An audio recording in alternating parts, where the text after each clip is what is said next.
فریاد خودشون رو سر دادن. یه نمونه دیگه میخوام بهتون نشون بدم، قطع نکنید لطفاً این تصاویر رو. و اون مسئله عرض شود که این لابیگران رژیم هست، لطفاً روی همین صفحات نگه دارید.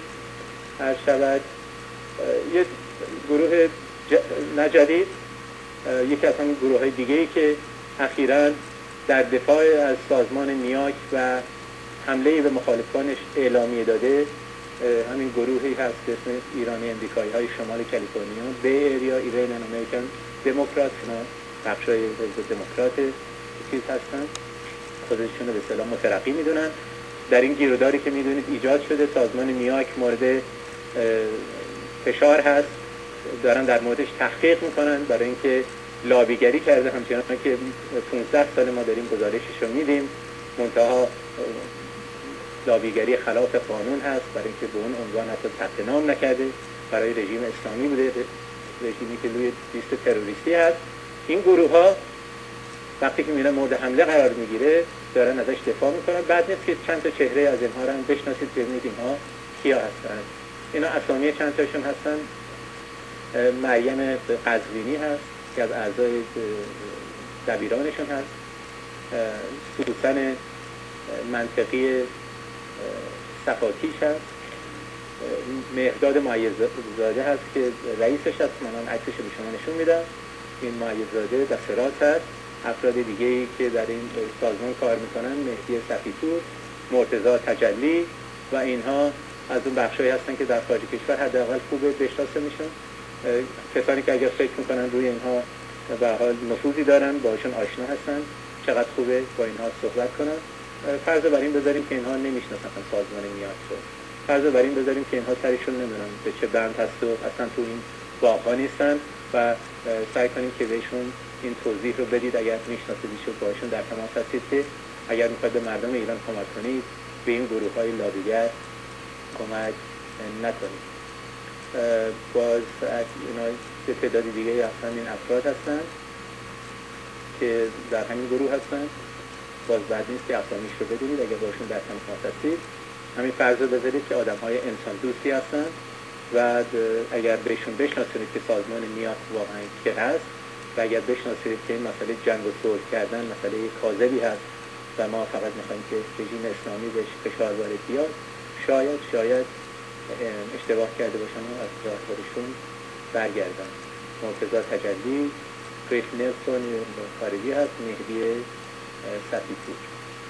خب این باز کنفرانسی بود هفته قبل به شما این رو نشون دادم، در 5 دسامبر هست رو آقای ابراهیمیان همیشه سرش تو این چیزا هست، حادثه بیات و این بقیه این رو قبلا بهتون نشون دادم هفته قبل، از اینها سریع میگذرن. این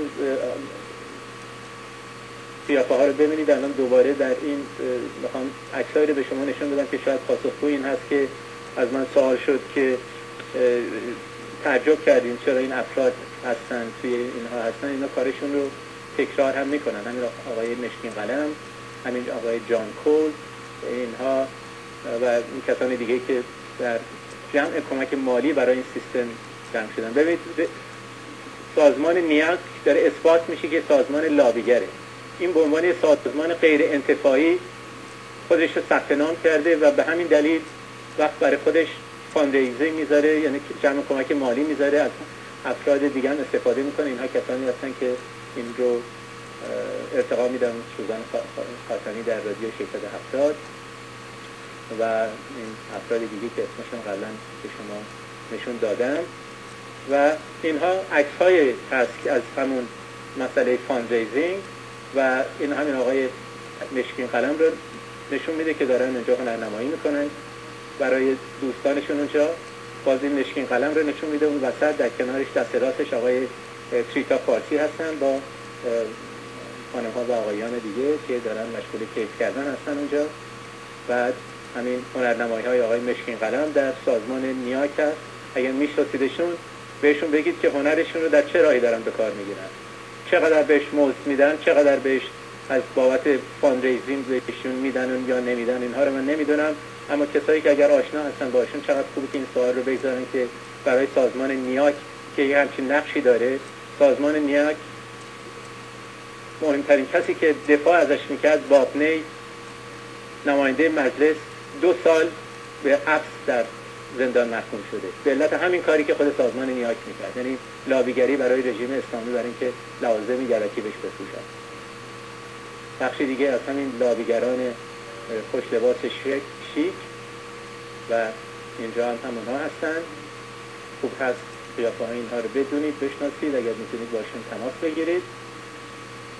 اینها افراد دیگه هستن در همین جمع کمک مالی در لس آنجلس شرکت کردن برای اینها. حالا بخش سان فرانسیسکوش هم به شما نشون میدم.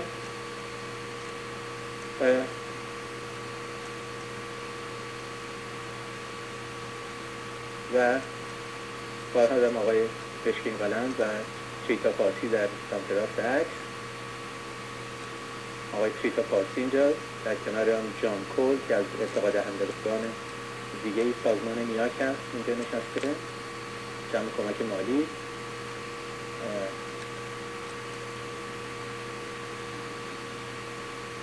اسمیشون رو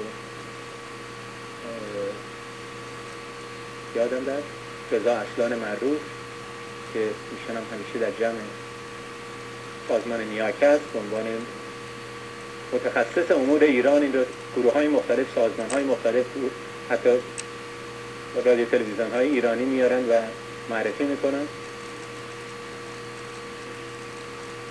اینجا هم باز دوستان دارن خستگی در میکنن در جمع کمک مالیشون. دوستان در این فاصله اگر سوال چیزی هست میتونن تلفن هاشون دیگه بزنن، شماره 818 881 5330 و من بعد از این سوالها رو میگیرم. خب یک بار دیگه اینا هم اعضای هیئت مدیره اینها رو هم باز بشناسید و این بحث‌ها رو خب از شود که هموطن عزیز اینها رو قبلا به شما نشون دادم. قبل از اینکه باز سوال‌ها رو بگیریم یه نکته دیگه بگم. همین دیروز ساعت 7 بعد از ظهر قرار بوده که چیتا پارسی در رادیو 670